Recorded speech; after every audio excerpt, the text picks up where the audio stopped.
Bueno, en esta sesión lo que vamos a tratar un poquito es dar inicio a lo que es el programa de citopatología y va a ser más que todo una retroalimentación del área de malaria, donde vamos a ver conceptos básicos que tenemos el apoyo gracias al laboratorio de entomología y parasitología de INLASA. Rapidito, bien cortito, vamos a hablar lo que es citopatología. Para los que están inscritos en citopatología, les voy a presentar cómo es el formulario y la forma de llenado. Bien. Por favor, si alguien me puede confirmar si ve la pantalla y el audio está correcto.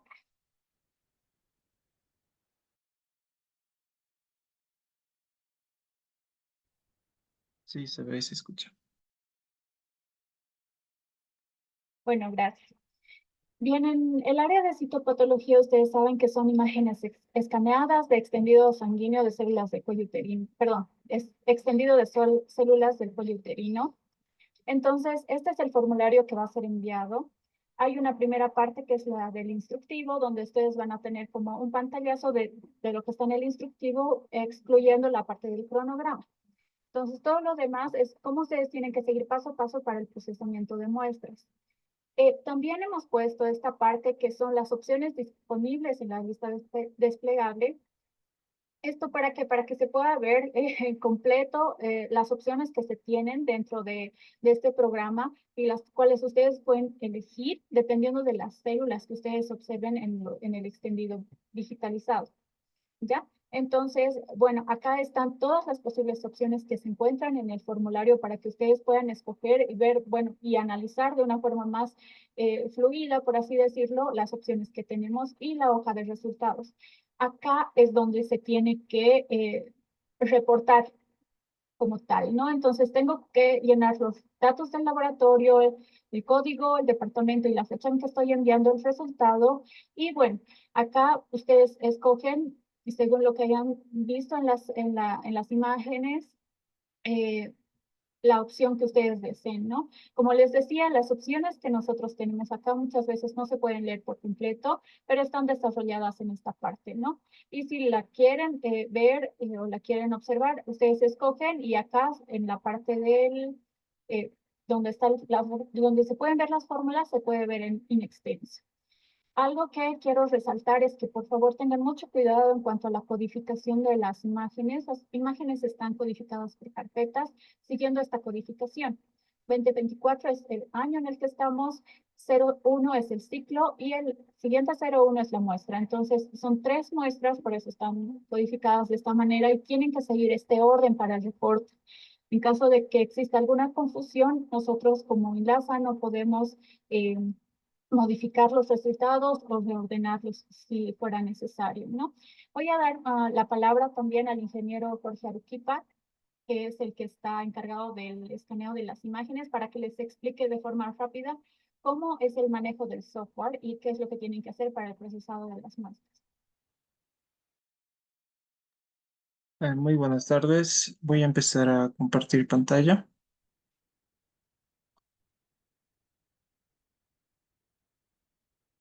Muy bien. ¿Me pueden confirmar si se escucha y si se me ve? Sí, se le escucha, ingeniero. Muy bien. Lo que nosotros vamos a hacer para que ustedes puedan tener acceso a las imágenes es compartirles el acceso a esta carpeta en Google Drive que se llama Pexitopatología Primer Ciclo. En esta carpeta van a encontrar las 3 carpetas que contienen las 3 muestras y el software de visualización. Esto se puede descargar haciendo clic al botón de descarga o simplemente acá, clic derecho y descargar para descargar toda la carpeta. Una vez que la hayan descargado, van a tener algo como esto. Aquí es donde están mis 3 imágenes, las 3 muestras y el software de visualización. Para acceder al software de visualización tienen que hacer doble clic y dentro de este acceso directo está el explorador de imágenes, lo que les va a dar un acceso al software de visualización de imágenes. Si tuvieran algún problema con este acceso directo, dentro de la carpeta Release está el punto .exe, que es igual a un ejecutable para el mismo software. Muy bien, entonces una vez que estén dentro del software, ustedes le dan clic al botón de inicio y les va a decir que seleccionen la carpeta donde se encuentran las imágenes. Entonces ustedes lo que tienen que hacer es navegar a través de sus computadoras hasta encontrar la carpeta que contiene las imágenes. Por ejemplo, de mí está acá, citopatología primer ciclo, y yo deseo ver la muestra 1. No, selecciono la que dice PAP 240101 y le doy clic a aceptar. Entonces se me va a desplegar esta otra ventana donde tengo los datos de la muestra, cómo ha sido tomada, etcétera, etcétera, y la imagen en sí, ¿no? Entonces nosotros hemos decidido dividirla esta en secciones para que pueda simplificar el tamaño de la imagen y pueda ser observable ante ustedes, ¿no? Si yo quiero observar la sección 1, le doy clic a sección 1. Quiero que note que se ha pintado la sección 1, está en un color, está resaltada en un cuadro y aparte se me ha abierto esta otra ventana. En esta ventana ya tengo las subsecciones que van a ser las imágenes como las imágenes en sí, ¿no? Entonces, si yo quiero empezar a verla 0,0, le doy clic y me va a abrir el visualizador de imágenes predeterminado de mi dispositivo. En mi caso es Windows, por lo que se me va a abrir el visualizador de Windows. Una vez se haya abierto la imagen, ya puedo iniciar con la exploración de esta placa. Una vez haya terminado con la exploración de esta imagen, cierro esta y puedo pasar a la siguiente, 0,1. No, nuevamente se va a abrir la imagen y ya puedo hacer otra vez la exploración de la placa. Y es así como se llega a hacer, se llega a explorar las subsecciones. He terminado con la sección 1 y puedo pasar a la sección 2 y repetir el mismo proceso. Y esto pasa con todas las secciones, con todas las muestras que nos hemos pasado. Si tuvieran alguna dificultad, no duden en consultarnos. Voy a estar atento a todas sus dudas y dificultades. Algo también que tengo que resaltar es que si están participando por primera vez con nosotros en el TAC de citopatología y al ejecutar el software les aparece una advertencia, necesito que sigan los pasos de esa advertencia porque les va a llevar a descargar esta parte que es el Net Framework 4.72. No se preocupen, es una adicional directamente de Microsoft, lo que me va a ayudar a hacer un entorno de ejecución, es decir, me va a permitir ejecutar aplicaciones sin la necesidad de instalarlas. Entonces simplemente descargan esto y siguen los pasos de instalación. Bueno, muchísimas gracias, ingeniero. Bien, ustedes saben que si son participantes iniciales en este de citopatología, estamos prestos para darles soporte técnico. En cualquier dificultad durante el procedimiento que ustedes llegaran a tener, nosotros vamos a ayudarles.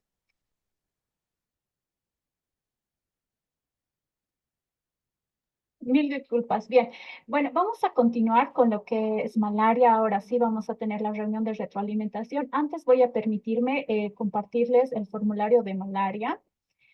Bueno, los participantes en el programa de malaria tienen este formulario donde ustedes, bueno, reportan el resultado, en este caso ausencia o presencia, el género, obviamente Plasmodium. En caso de que sea negativo, ustedes ponen la opción negativo, en la especie, qué especie ustedes han identificado en las placas que nosotros hemos enviado, no sé, falciparum, y en forma evolutiva, donde tienen para escoger una gama de las formas o estadios evolutivos que ustedes han podido encontrar.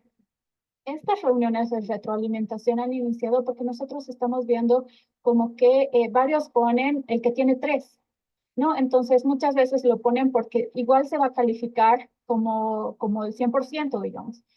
Pero ahora vamos a ser un poquito más exigentes y vamos a evaluar, vamos a hacer un prorrateo de las calificaciones solamente con las formas evolutivas que estén presentes en las placas. Entonces, si alguno le pone las tres formas evolutivas, como que para dar el achunte con dos o con uno, entonces se va a mermar la calificación. Es decir, que si en la placa nosotros hemos detectado que solo existía trofosoditos, ustedes le ponen trofosoditos, tizonte y gametocito, va a ir reduciendo su calificación. Esto solo aplica para la forma evolutiva, ¿ya? Entonces, porque y esta reunión de retroalimentación es más que todo para que veamos detalles de cómo se puede identificar ya sea la especie o la forma evolutiva y con esto vayamos mejorando en nuestros laboratorios, ¿no? Porque recordemos que un PEC, un programa de evaluación externa de calidad, es como para sacar una foto de cómo estamos trabajando nosotros y mejorar en base a eso, ¿no? Entonces voy a dar la palabra al Laboratorio de Entomología y Parasitología. Eh, no sé si pueden compartir pantalla, doctor, doctora.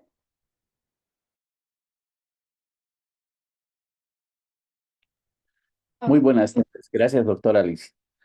Eh, por favor, les pido que me puedan decir si pueden ver la pantalla en el panel completo y si se cambia a la vez, porque muchas veces tenemos ese problema. Sí, doctor, está perfecto. Bueno, muy bien. Muchas gracias. Voy a dar inicio con la exposición de retroalimentación en el diagnóstico de la malaria. Y voy a empezar haciendo un pequeño preámbulo sobre lo que es la malaria. Voy a hablar de un aspecto fundamental que es la política de calidad del INLASA. Si bien nosotros como laboratorio de entomología y parasitología participamos en diferentes programas de evaluación externa a nivel supranacional, en el caso del Instituto de Salud, Instituto Nacional de Salud del Perú para malaria, también los realizamos con Colombia para leishmaniasis, para enteroparásitos, los realizamos con Perú para Chagas y toxoplasmosis con la Sociedad Brasilera. Somos laboratorio de referencia, entonces, pues con ese fin nosotros estamos enterados, empapados de todo lo que circunda sobre la malaria, no solo en Bolivia, sino a nivel mundial. ¿Por qué es importante hablar de la distribución geográfica? Porque muchas veces nosotros podemos tener pacientes que vienen de zonas endémicas como es el África o Asia. Fíjense que el 2023, en agosto de 2023, la Organización Mundial de la Salud sacó el informe mundial de la malaria de los datos del año 2022. Y para 2022 se habían incrementado 5 millones de casos respecto al 2021 y son 85 países endémicos de malaria. Pero quisiera que se fijen por favor en esta lámina, quisiera que se fijen por favor en esta lámina que es muy importante. La evolución de los casos de malaria desde el año 2000 hasta el año 2022, los números de casos han aumentado de 243 millones de casos que suceden a 249 en el 2022. Pero las muertes han decaído de 846.000 muertes a 608.000 muertes. Si nosotros nos vamos y hacemos un seguimiento año por año en esta tablita que pueden ver en esta figura, vemos que de 240 siempre ha ido fluctuando y hemos tenido una caída de 2010 a 2015, pero eso actualmente está en una tendencia creciente en los casos. Pero ¿qué es lo importante aquí? Que las muertes han ido disminuyendo. Y esta tendencia de disminución lo podemos ver en esta figura. Fíjense que en esta figura tenemos una tendencia a la desaceleración en el número de muertes. Los países más afectados, evidentemente, son los países africanos. Fíjense que Nigeria y la República Democrática del Congo tienen más del 30% de casos en su población. Ellos son más de 218 millones de personas, de los cuales 30% están infectados, 66 millones, o 6 veces la población de lo que es nuestro país Bolivia. Lo mismo pasa con la República Democrática del Congo. ¿Qué es lo que está pasando en Latinoamérica? Tenemos a Venezuela, seguido de Brasil, Colombia, Perú, y nosotros estaríamos en Sudamérica, estaríamos en quinto lugar. Claro, entre medias, ya en Latinoamérica estarían Haití, Guyana, Nicaragua. Pero bueno, en Sudamérica, Ecuador estaría al último, que es un país candidato a una preeliminación de la transmisión de la malaria. Esto es lo que pasa en las Américas. Venezuela tiene el mayor número de casos, Brasil con una tendencia a la disminución, Colombia ha aumentado los números de casos respecto a 2015. Perú ha tenido una tendencia a la disminución en casi el 55% de 2015 a 2022 y en Bolivia hemos tenido un aumento entre el 25 y 55%. Y ustedes me dirán, ¿qué ha pasado? ¿Qué está sucediendo? Fíjense que estos años, esta es la tendencia evolutiva desde el año 90 hasta el año 2022. Fíjense que nosotros entre los años 2017 y 2018 éramos candidatos a eliminar la transmisión de la malaria debido a Plasmodium falciparum. Entonces, sin embargo, evidentemente tenemos fronteras con Brasil que son muy difíciles de controlar, específicamente aquellas personas que atraviesan los ríos en estas zonas del norte, en Pando, en Guayaramerina, en Riberalta. Entonces, tenemos esa tendencia a incrementar. Hemos tenido esa tendencia hasta el 2022, fíjense, 466 casos de malaria por falciparum y 9.787 por Vivax. ¿Qué ha pasado el 2023? Pues el Ministerio de Salud, el año 2023 nos dice que ha aumentado los números de casos. Entonces, con este número de casos en aumento, nosotros evidentemente debemos estar alerta de personas que viven vienen de estas zonas endémicas. Avanzaremos un poco más. Nos vamos a la morfología de este parásito. Este es un merozoito y el merozoito es el estadio infectante de los glóbulos rojos y es el que más lo conocemos. Sabemos que existen estas cuatro muy conocidas ampliamente que son antroponóticas, Plasmodium vivax, ovale, malaria y falciparum. Y tenemos una quinta que es una zoonótica, Plasmodium knowlesi, que se encuentra en el sudeste asiático. Lo más importante de esta estructura es que nosotros en el merozoito vamos a ver un núcleo prominentemente grande.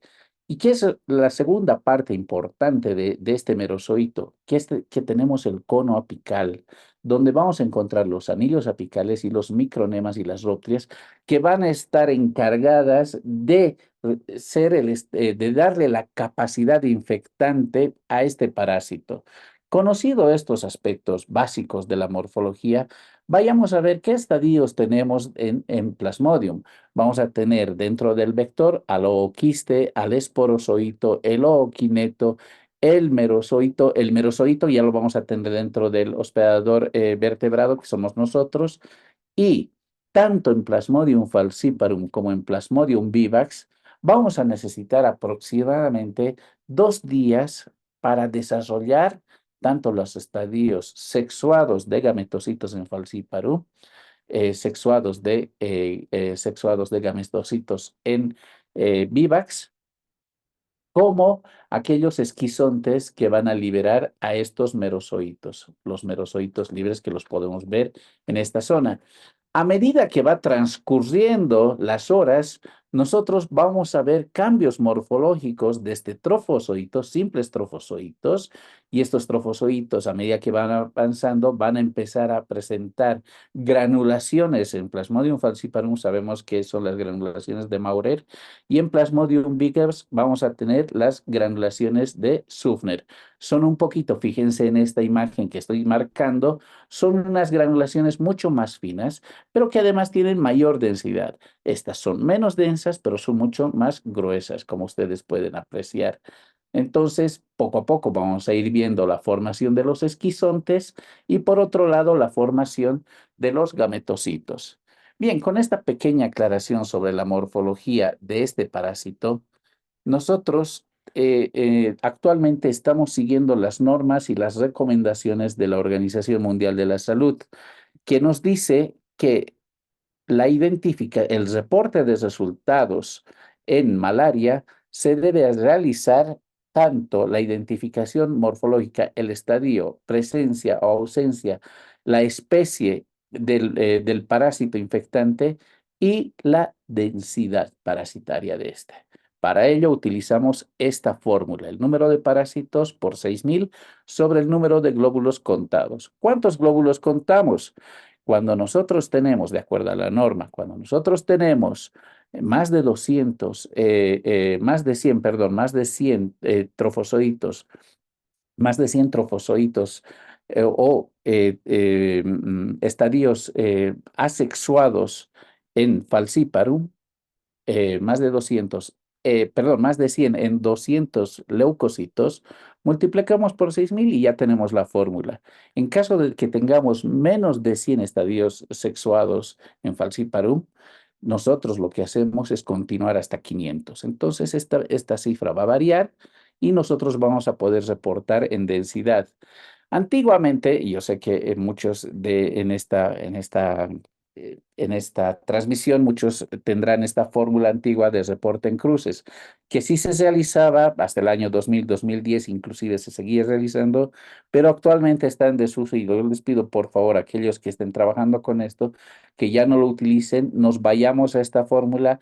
Sé que puede ser un poco confuso lo de 200 y 500, pero no se preocupen, estoy para ayudarles en todo lo que necesiten. Bueno, hablaba un poco de esos aspectos generales. Vayamos a una retroalimentación viendo algunas láminas que nosotros tenemos en el laboratorio o que son láminas de referencia que pues el CDC nos puede proporcionar. Fíjense que esta es una lámina perfecta, una tinción perfecta, donde podemos apreciar trofozoitos de Plasmodium falciparum. La coloración amarillenta, semiamarillenta, con una lámpara de halógeno y los eritrocitos así teñidos en forma rojiza, donde nosotros podemos ver los trofozoitos con la cromatina en color rojo, el citoplasma en forma de coloración azul celeste azulada, como aquí podemos ver, celeste azulada, pues nos dice que estas son formas características de Plasmodium falciparum. Y en esta lámina, fíjense que nosotros tenemos todas estas, tenemos eritrocitos que tienen infección por dos parásitos, dos trofozoitos que pueden tener también aquí doble cromatina. Esta presencia de doble cromatina en Plasmodium falciparum es muy frecuente y es un indicador de que podría deberse a esta especie. Nosotros tenemos, fíjense aquí, una pequeña manchita que algunos que solamente el hecho de ver una cromatina ya están pensando que podría ser una cromatina, podría ser también un parásito y lo incluyen en el recuento. Pues no, también hay artefactos y hay que tener cuidado en ellos. Lo vamos a ir viendo más adelante. Fíjense aquí, vayan viendo cuáles son, consideran ustedes los que son los parásitos y a continuación yo les muestro cuáles son realmente. Claro, en esta lámina posiblemente algunos de ustedes no han visto esta, pero fíjense que la cromatina, el parásito, el trofozoito, está en la periferia del eritrocito. Es una característica también de Plasmodium falciparum. Se encuentra en la periferia, cerca de la membrana, adherido. Lo mismo aquí, tenemos cerca de la membrana adherido. En esta parte también tenemos una doble infección, aquí otro cerca de la membrana. Entonces, si vamos viendo esta morfología, ¿qué es lo que vemos? La cromatina, doble cromatina, un espacio vacuolar y el citoplasma, que van formando, en el inglés le llaman rings form, ¿no? Formas de anillo. Entonces, tienen una forma de anillo, así como si fuese anillo de compromiso. Entonces, eso es una característica muy particular de este parásito. Otra característica importante de este parásito, aprovechando esta lámina, otra característica importante de este parásito es que ocupa aproximadamente un quinto del diámetro del eritrocito. ¿Ya? Un quinto. Es decir, que nosotros podíamos tener unos 5 parásitos en su interior en promedio. Evidentemente, eso va a variar. Podemos tener poliparasitismos. Esta es una lámina que está teñida y nosotros podemos ver aquí 1, 2, tenemos un artefactito. Tenemos 1, 2. Y ustedes pueden ver esta característica de este parásito. Perdón, estoy viendo algunos mensajes.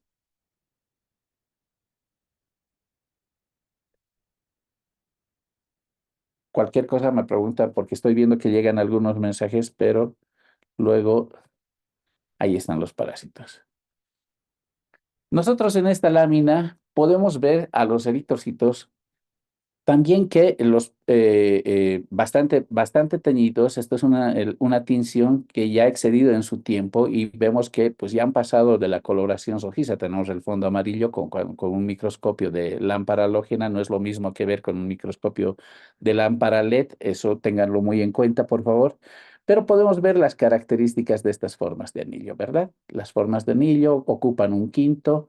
Otra característica que no les he dicho anteriormente, pero aprovecho esta lámina, es que este parásito no tiene la capacidad de deformar la estructura del eritrocito, de su hospedador, de su célula hospedadora, que es diferente a Plasmodium vivax. Entonces, ustedes pueden ver formas como en este caso intactas del eritrocito, un disco bicóncavo, donde el eritrocito está en la parte, en la periferia, etcétera, ¿no? Entonces, podemos ver ahí todos estos eritrocitos, por ejemplo, esta, que a uno se le puede escapar, estas que están más en los extremos se les podría escapar, pero las podemos ver. Aquí hay otra. Y aquí un poquito más de láminas que nosotros podríamos aprovechar. Estas láminas son de extendido fino o el frotis tradicional que nosotros conocemos. Y ahí las imágenes. Fíjense que esta es una tinción mal realizada, un colorante que no ha sido diluido a la concentración 1 en 10 o el tiempo de tinción ha sido menor. Ustedes saben que de acuerdo a normativa nosotros podríamos hacer una tinción 1 en 3, entonces no 1 en 10. Entonces nuestra coloración va a requerir de mayor tiempo y si el tiempo nosotros acortamos, pues aquí nosotros incurrimos en este error de presentación. ¿Qué es lo que pasa aquí? Pues cualquiera podría decir, bueno, aquí me parece que hay algo. En estas tres parecería, porque veo la cromatina. Al parecer tengo un citoplasma alrededor, lo mismo aquí. Parece que existe un citoplasma. Lo mismo aquí, parecería que existe un citoplasma. Entonces, eso nos puede llevar a errores de interpretación y confusión en el diagnóstico para el paciente. Por tanto, esta lámina tiene el objetivo de mostrarles que los tiempos de tinción o los tiempos de coloración que vayan a utilizar ustedes se ajusten de acuerdo a algo estandarizado o estandarizado en sus propios laboratorios, pero que tengan las características que ya anteriormente les había mostrado en estas láminas. Perfectamente entendido, espero. Si tienen algunas preguntas, no duden en realizar. Estoy aquí para atenderles en sus dudas. Fíjense en esta lámina. También aquí, si bien se puede identificar al parásito, la cromatina no está teñida con un colorante adecuado. No olvidemos que una recomendación que se realiza desde OMS o OPS es que estas tinciones se realicen con el colorante Giemsa, no Micromodal Giemsa, tampoco panóptico, porque estas nos pueden traer este tipo de defectos en la tinción, como les está mostrando las imágenes.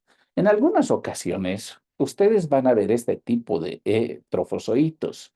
Y si ustedes ven estos trofozoitos básicamente en banda, cualquiera podría pensar, fíjense, trofozoitos en forma de banda, cualquiera podría pensar que esta es una característica de Plasmodium malariae, ¿verdad?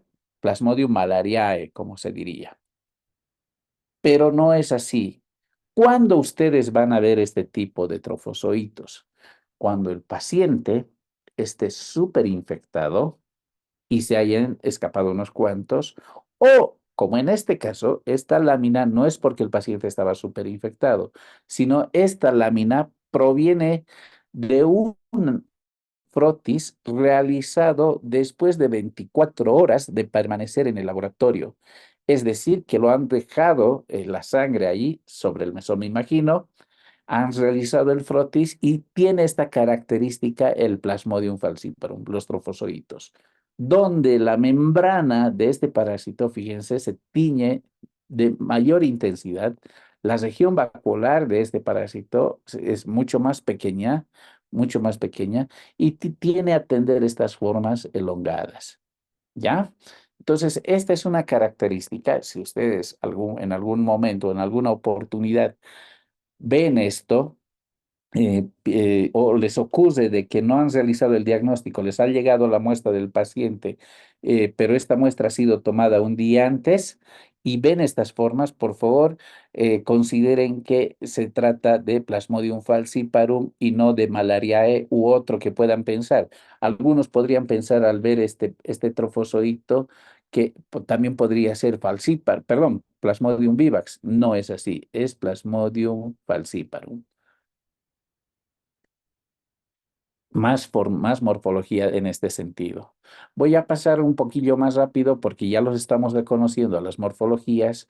Ya sabemos que puede existir estas aberraciones, la vamos a llamar después de 48 horas, en el cambio morfológico de estos trofozoitos y pues aquí.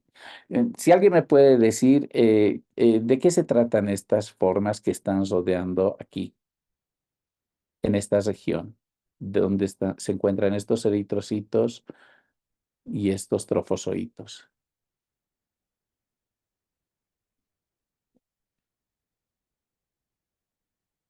Bueno, continuaremos. Son plaquetas. Evidentemente, esta lámina está puesto a propósito porque muchas veces vemos trofozoitos porque tiene la cromatina, tiene la vacuolita, tiene el citoplasma, trofozoito, ni a dónde equivocarse, este también. Pero es que además en estos trofozoitos, fíjense que tenemos el pigmento malárico o la hemozoína, ¿verdad? Tenemos la hemozoína en estas regiones. La hemozoína tiene una coloración marrón o café y esta va a variar a marrón súper oscuro, que vamos a verlo muchas veces como un pigmento negro, y otras como un pigmento amarillo, como se puede ver en esta zona. Y normalmente esto vemos cuando ya el trofozoito ha pasado cerca de los 24 horas desde que ha sido infectado ese eritrocito. Entonces, como ya les había dicho, tenemos a los trofozoitos, los dejamos hasta el día siguiente en mesón, eso lo hacemos de forma artificial y ya los tenemos y también podemos ver que aquí se ven estas pigmentaciones, ¿verdad? Entonces, ojo a no confundir con las plaquetas que están superpuestas, no tienen la misma característica y esos son los trofozoitos que son de nuestro interés. Vamos a continuar. Aquí tenemos más trofozoitos. Ya podemos ver los pigmentos, la hemozoína, como se dice ahí. Fíjense que está amarillito. Más hemozoína. Y esto ya se hace evidente después de las 24 horas de que se ha infectado. Muchas veces también podemos confundir al trofozoito, que es este, y podemos pensar que son dos trofozoitos, pero este es un artefacto que está puesto. Entonces eso también nos lleva a confusiones. Por qué utilizamos el frotis fino? ¿Por qué es importante revisar en la lámina fina, en el frotis, la morfología? Porque muchas veces podemos tener, a la hora de hacer nuestro diagnóstico en gota gruesa, podemos tener algunas dudas en relación a su morfología, especialmente cuando la muestra ha sido conservada por este tiempo. Entonces nos vamos al frotis y nos ayuda a disminuir. Sin embargo, debemos tener la capacidad de reconocer a las morfologías de estos parásitos en la gota gruesa. Fíjense cuando realizamos una mala tinción.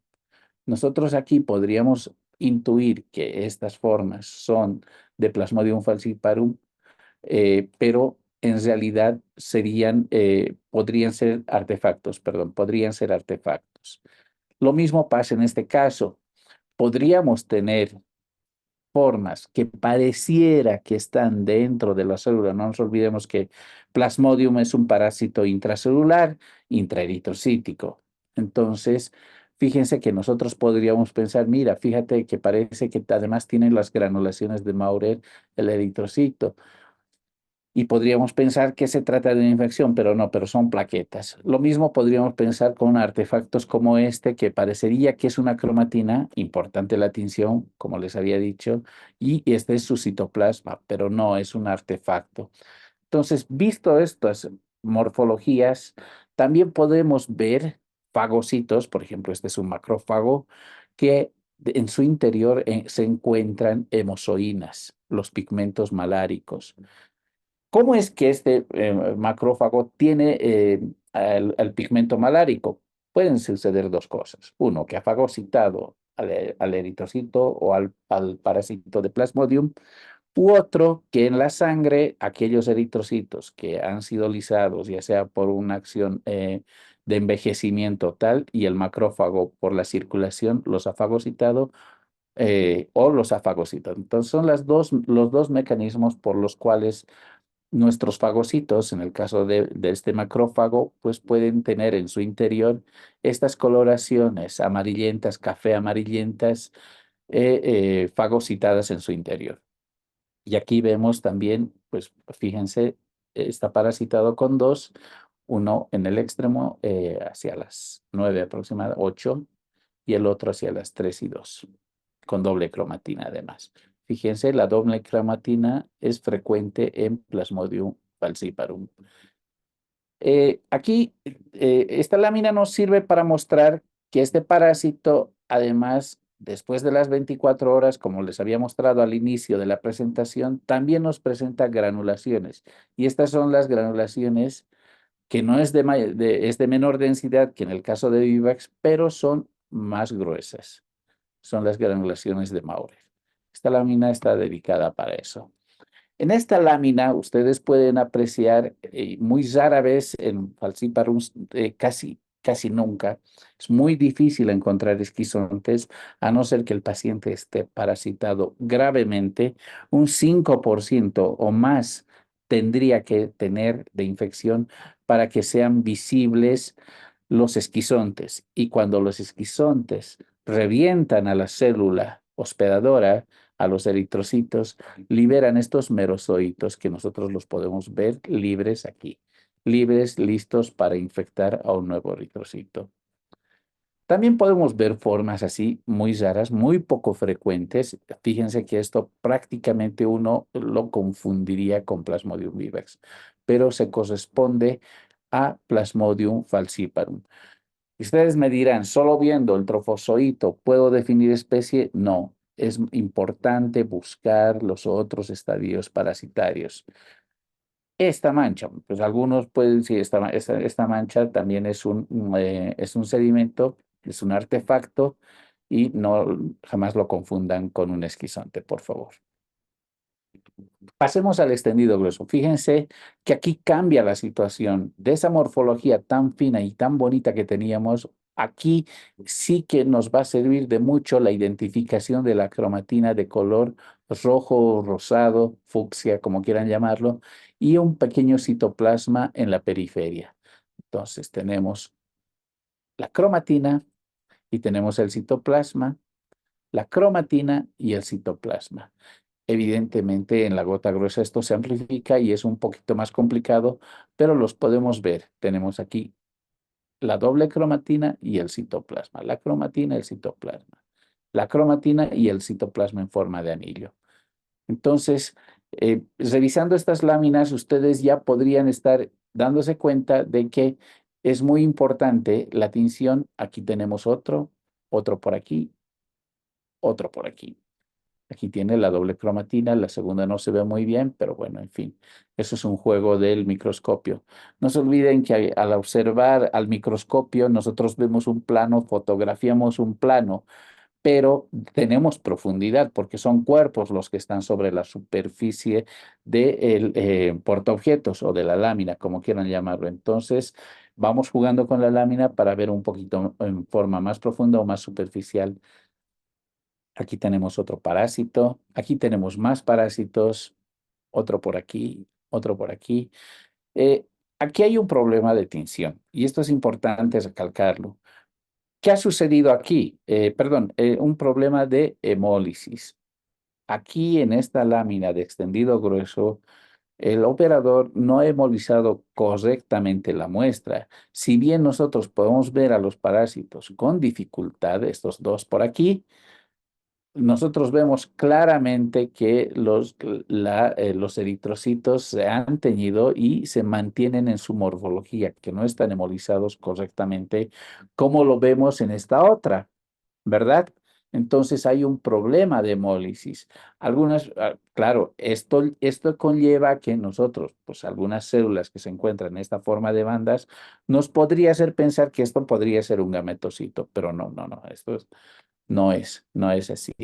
Aquí tenemos una lámina perfectamente teñida. Fíjense qué bien y qué bonito se ve la cromatina, el citoplasma, su vacuola. Tenemos el pigmento en amarillito por aquí. un ligero pigmento del parásito, el pigmento malárico famoso que lo conocemos, más muestras, más trofozoitos, fíjense, esta morfología de aquí, tenemos esta otra por aquí, tenemos una por aquí, y estas otras dos que están escondidas en esta célula, fíjense. Ahí tenemos la cromatina y el cuerpo. Aquí tenemos la cromatina y su cuerpo.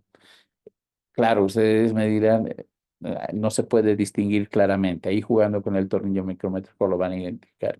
Pero ya la cromatina nos está dando fuerte luz de que este es el parásito de la malaria. Aquí lo mismo. Tenemos más parásitos por aquí. Es una forma de retroalimentar o recordar la morfología de estos parásitos. Tenemos aquí al parásito, otra vez una lámina que está de mala forma lisada, hemolizada. Y aquí tenemos un problema ya no de hemólisis, aquí tenemos un problema del tampón. Ustedes pues recordarán que antiguamente, pues, y ya como nos han enseñado algunos maestros de la universidad, pues se utilizaba agua para teñir y funcionaba medianamente bien. Pero este agua era muy volátil que podía tender fácilmente a alcalinizarse o acidificarse. En este caso nosotros tenemos una alcalinización del medio. Cuando nosotros tenemos una muestra, un colorante alcalinizado, vamos a tener un fondo azul como este. Y si bien estas cromatinas las podemos identificar porque presenta su citoplasma, no las vamos a ver de ese color rojizo, sino el fondo va a ser celeste. Entonces, quiero que tomen en cuenta esta lámina para esa perspectiva. Lo mismo va a pasar aquí. Ahora, ojo, que tengan cuidado con una muestra alcalina a la hora de utilizar una lámpara LED. Con las lámparas LED nosotros vamos a tener también otra entonación diferente a los famosos microscopios con lámparas de halógeno. Entonces, quiero que recuerden esto y aquí vamos. Esta lámina está completamente llena de trofozoitos. Más trofozoitos en esta lámina, alcalina también, no se ve la pigmentación rojiza que debería tener la cromatina, pero evidentemente sí se puede reconocer las formas de anillo, ¿ya? Aquí, ¿qué es lo que tenemos? En esta lámina lo que quiero mostrarles es que tenemos también precipitados del colorante. Y estos precipitados se han cristalizado y estos cristales del colorante lo tenemos ahí en la lámina. Avanzamos un poquito más. Nosotros algunos restos podríamos confundir con formas de esquizontes. Y no, son artefactos que tenemos ahí y listo. Esta es una coloración ácida. Esta coloración ácida, fíjense, el colorante ya no se ha alcalinizado, sino se ha acidificado. Y fíjense que aquí nosotros podríamos pensar que esta es una cromatina con su citoplasma, una cromatina con su citoplasma, y que es un error de coloración. Evidentemente eso nos puede llevar a confusión. Podríamos estar dando un resultado falso positivo o falso negativo por una acidificación del medio en el cual hemos preparado nuestro colorante. Por eso es importante preparar nuestro tampón fosfato para a realizar la tinción de estas láminas. Fíjense aquí, en esta lámina nosotros podemos ver que el paciente, perdón, el operador no ha deshemoglobinizado la gota gruesa y tampoco ha hemolizado. No ha habido hemólisis de la muestra y no ha habido deshemoglobinización. Son dos procesos fundamentales para observar en la gota gruesa. A pesar de ello, se pueden ver las formas de trofozoitos, ¿verdad? Se pueden ver las formas ahí, pero no es lo correcto, no es lo adecuado. Su recuento de densidad va a ser completamente errónea en relación a una densidad en una lámina bien preparada. ¿Listo? Otra lámina acidificada, más láminas acidificadas de estos trofozoitos. Otra que está acidificada. Fíjense que en esta lámina podemos ver, ya para ir terminando un poquito esta parte de los trofozoitos, podemos ver aquí algunos cuantos que se pueden ver perfectamente, ¿verdad?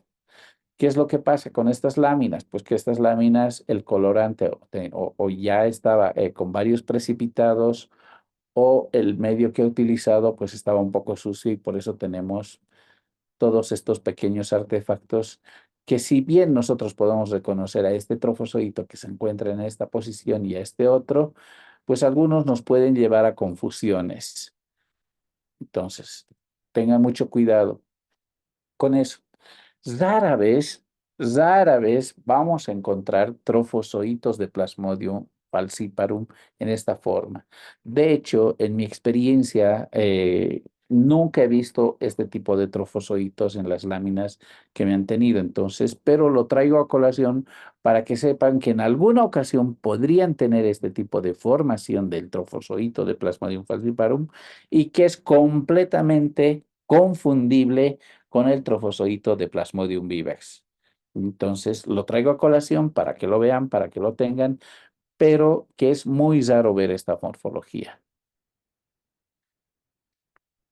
En este caso, ya nos adentramos a ver a los esquizontes de Plasmodium falciparum. Fíjense que esta morfología de este trofozoito ya es, en esta anterior lámina, perdón, ya estamos viendo que podría estar dando formación a un preesquizonte, ¿verdad? Dentro del ciclo de maduración de los trofozoitos. Pero no lo vamos a reconocer como esquizonte, se va a llamar todavía trofozoito maduro, sino hasta, perdón, sino hasta que nosotros podamos visualizar cada uno de estos merozoitos y vamos a además ver aquí el pigmento, famoso pigmento malárico. Vamos a tener más esquizontes en esta lámina. Vamos a tener trofozoitos múltiples que están infectando a las células. Un esquizonte con pocos merozoitos, pero por final se dice que Plasmodium falciparum generalmente tiene de 24 a 32. Generalmente tienen bastante cantidad, pero puede llegar a tener desde 8, algunos autores nos dicen, bueno, la mayoría de los autores nos dicen de 8 a 32 merozoitos, el esquizonte. Nosotros si hacemos un recuento en esta, 1, 2, 3, 4, 5, 6, 7, 8, 9 merozoitos que podemos contar en esta. Quizá haciendo un poquito de juego habría 10 o más, pero los podemos ver y los tenemos ahí. Vamos a avanzar. Nosotros aquí, ¿qué es lo que estamos viendo? ¿Este será un esquizonte? Pues no, no es un esquizonte. ¿Parecería un esquizonte? Sí, parece un esquizonte, porque podríamos ver aquí que cada uno de estos son merozoitos. Y no es así. Ya, estas son plaquetas, acúmulos de plaquetas de este paciente. Aquí podemos ver esquizontes. Sí, ya estamos en la lámina gruesa, en la gota gruesa. Estos tres de aquí que ustedes ven, sí son esquizontes y se hace muy característico por este pigmento malárico que nosotros los vamos a poder ver. Pero es que además nosotros vamos a ver los gametocitos en abundancia, ¿ya? Y trofozoitos, y está el repleto de trofozoitos. Esto es incontable, es muy difícil de contar esto. Este es otro artefacto que podemos confundir con esquizontes de Plasmodium. Vamos a ver de forma mucho más rápida que los gametocitos de Plasmodium falciparum tienen una forma de banana. Perfectamente. Tienen una forma de banana, tienen una región, una cromatina bastante agrandada, tienen sus granulaciones que están distribuidas a lo largo de este parásito. Tanto las hembras como los machos van a tener granulaciones en su cuerpo y estas, dependiendo de si son macro o microgametocitos, ya sabemos que los macrogametocitos son las hembras y los micros son los machos, vamos a ver que estén distribuidas cercana a la región de la cromatina o distribuidas más extensamente en su cuerpo. Entonces, sin embargo, lo importante de este aspecto es que nosotros podamos identificar a estas formas morfológicas del Plasmodium falciparum en forma de gametocitos. Fíjense que nosotros tenemos por aquí más gametocitos, otro gametocito. Esta lámina es muy importante para mostrarles la diferencia que existe tanto entre los gametocitas hembra como los machos. Ya les había dicho que estas granulaciones que vamos a tener en la región cromatoidal de la cromatina van a estar más distribuidas en el macho y mucho más concentradas en la hembra. Entonces, el macrogametocito, que es la hembra, va a tener más concentradas las granulaciones, en cambio el macho. Otra característica diferenciadora entre los macrogametocitos y los microgametocitos es que estos son mucho más grandes, los macrogametocitos más grandes que los micros, los machos. Y este es un gametocito joven en formación que todavía no se ha identificado su sexo. Entonces, estas son las dos características fundamentales que ustedes lo pueden apreciar a medida que van viendo las láminas. Más formas de gametocitos, más formas de gametocitos. Esta lámina, este es un gametocito de Plasmodium falciparum. Y ustedes me dirán, es ovalado, no tiene forma de banana. ¿Cuándo ocurre esto? Ustedes saben que para el extendido fino, nosotros utilizamos entre 3 y 5 microlitros aproximadamente. Y con un ángulo de inclinación de 45 grados, realizamos el frotis sobre esta superficie. Cuando el frotis lo realizamos de forma lenta, nosotros vamos a observar esta forma ovoide en los gametocitos de Plasmodium falciparum. Lo mismo, fíjense aquí, este es un problema en el extendido, en la realización del extendido. Hacemos un extendido bastante lento y la morfología se transforma en forma redondeada u ovoide en Plasmodium falciparum. Dos muestras más. Ahí. En fin, una vez observado estas morfologías, más gametocitos en gota gruesa, gametocitos en forma de hoja gruesa, tienen mayor curvatura. Fíjense, este es un gametocito hembra que tiene una curvatura en forma de bote, ¿verdad? También hay un trofosodito por ahí. Lo que les decía que podríamos nosotros confundir esto con un gametocito y no es así. El gametocito tiene menor densidad en su coloración en sus extremos, mayor en la región central. Más formas morfológicas, más formas tenemos por aquí, más formas morfológicas de este parásito. En una tinción alcalina vamos a tener este tipo de coloración. Se ve muy bien el pigmento malárico, pero el citoplasma se ve mucho menos denso cuando realizamos una tinción alcalina. ¿Ya? Y ahí. Más gametocitos por ahí. 1, 2 por aquí. 1, 2 y 3. Este parecería, pero no, es un artefacto. 1. La morfología de los parásitos tiene que estar completa. El citoplasma, la región cromatoidal, la cromatina bastante ensanchada, tiene que tener el pigmento malárico. Por favor, siempre recuerden estos aspectos. Y el citoplasma bastante definido. Coloración ácida. También podemos ver al gametocito. Sí, podemos ver en esta coloración. Pero fíjense que aquí ya vamos a perder la capacidad de observar el pigmento malárico.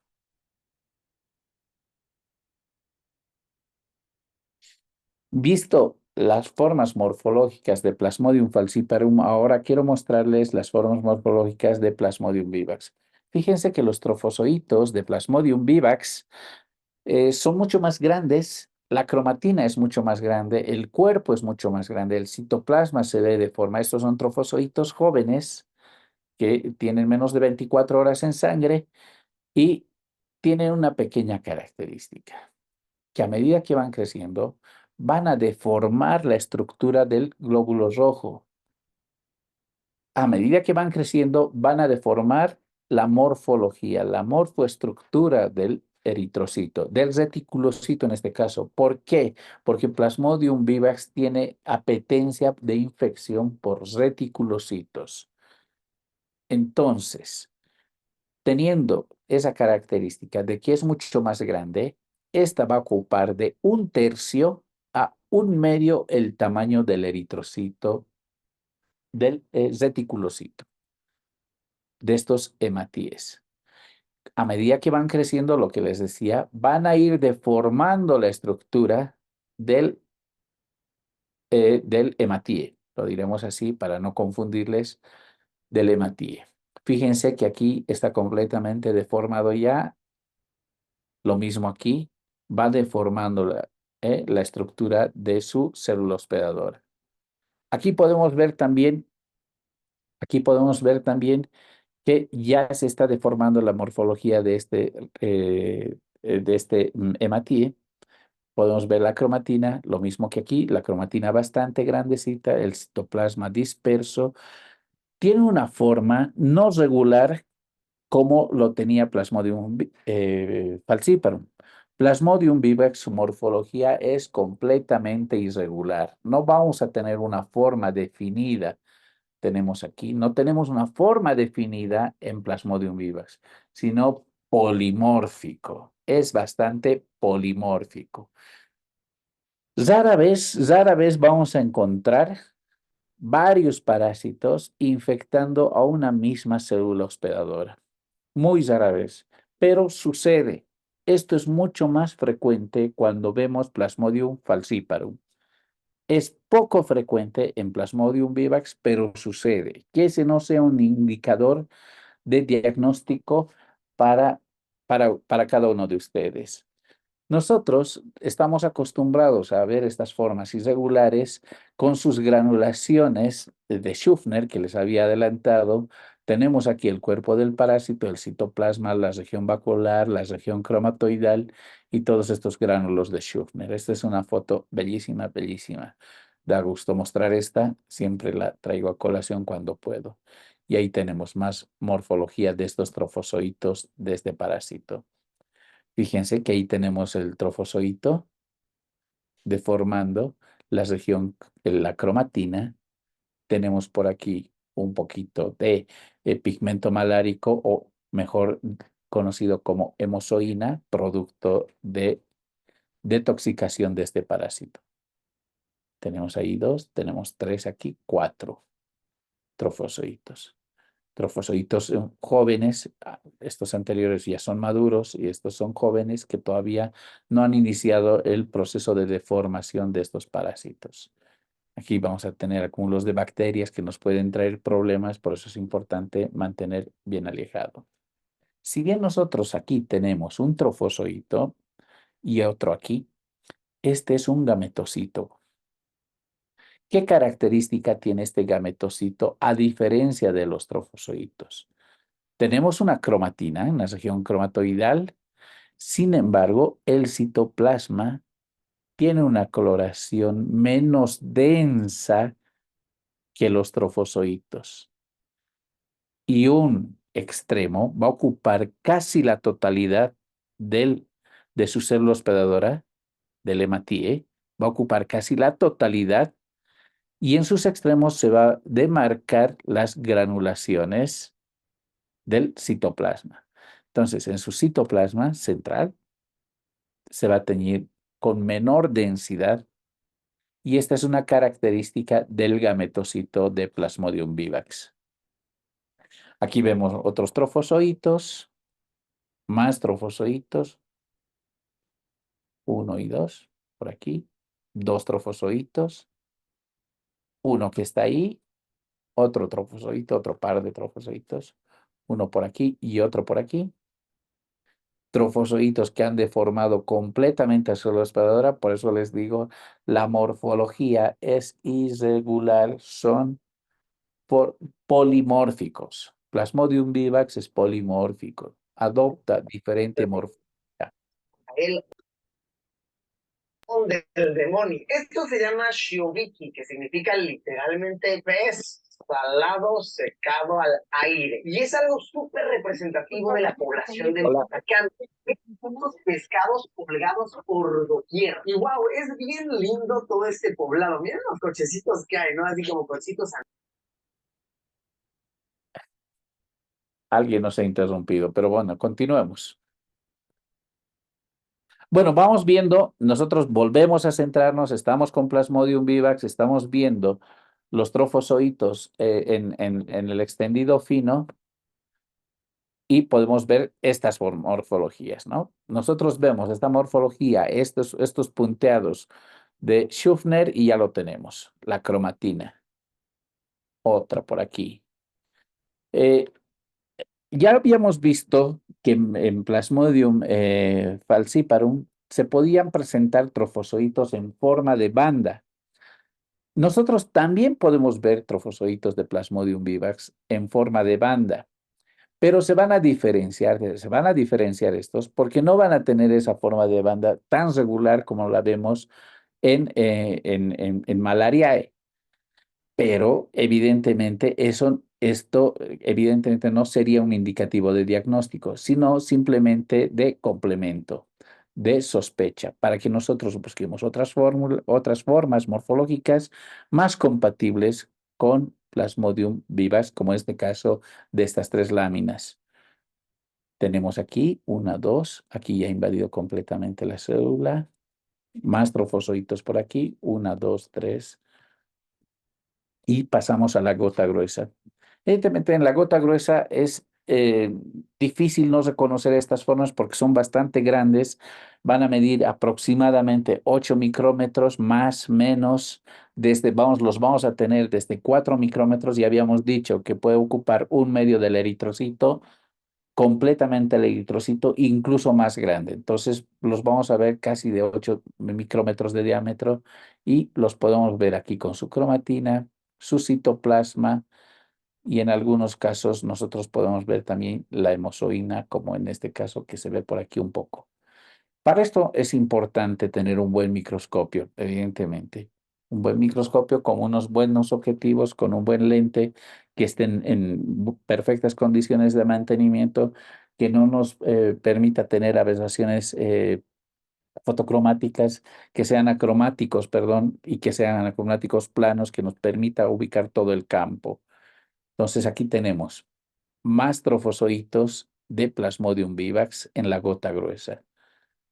Trofozoitos de Plasmodium vivax en la gota gruesa. Tenemos trofozoitos de Plasmodium vivax en la gota gruesa. Trofozoitos jóvenes, que también los vamos a ver. Trofozoitos maduros.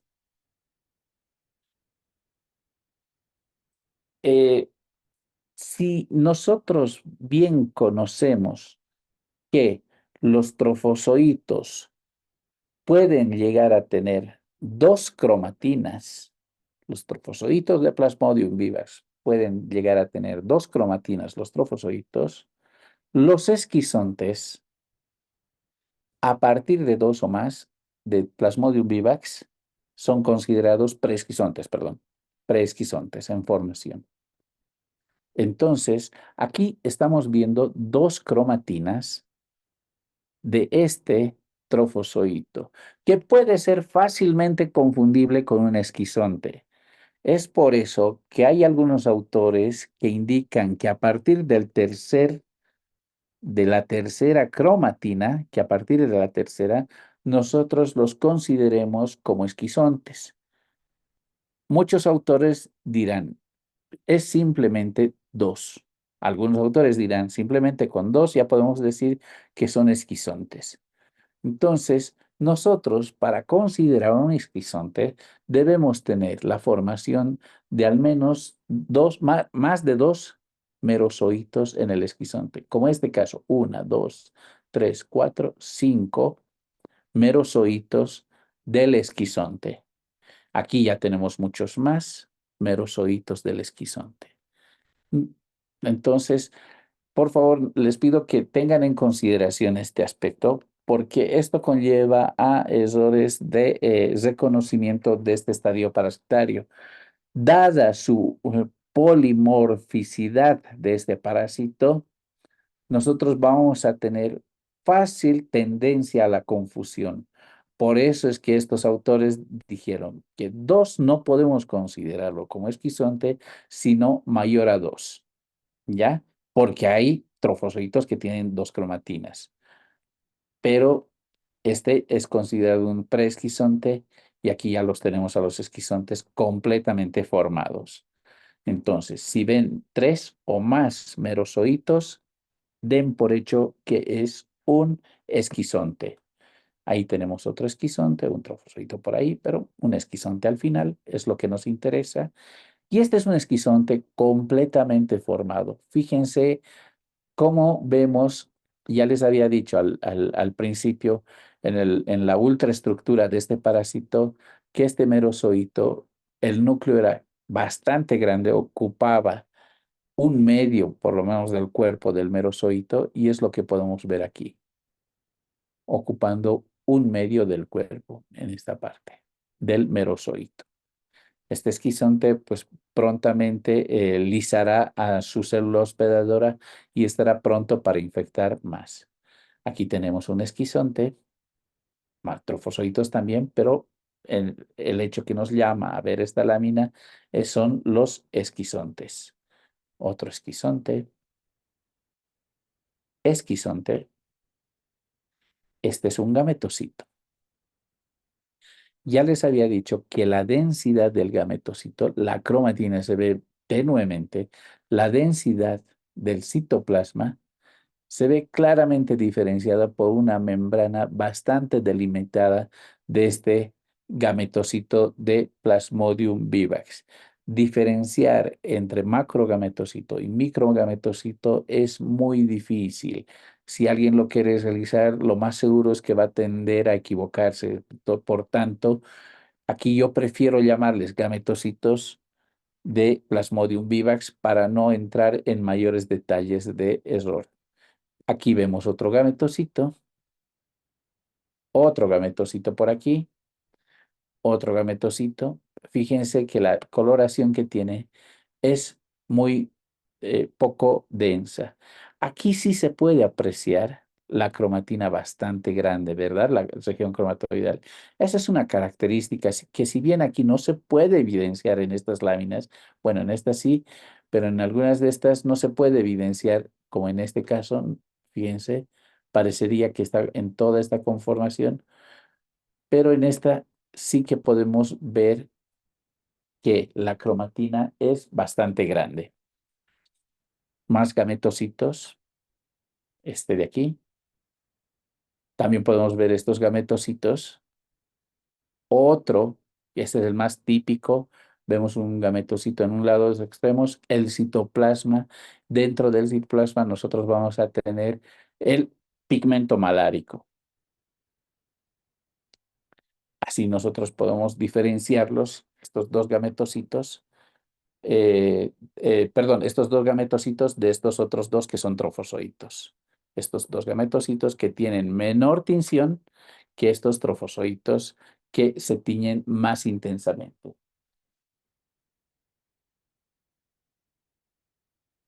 Más laminitas, más fotografías de estos. Mucho más característicos los gametocitos en esta lámina.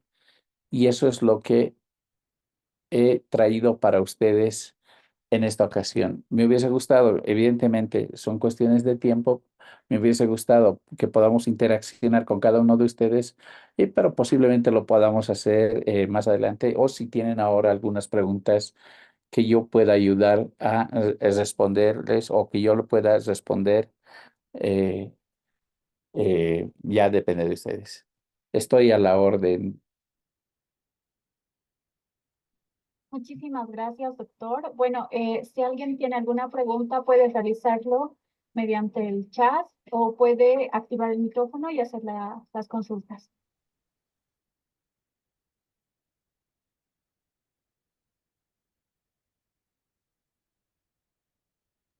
Bueno, creo que no hay ninguna consulta.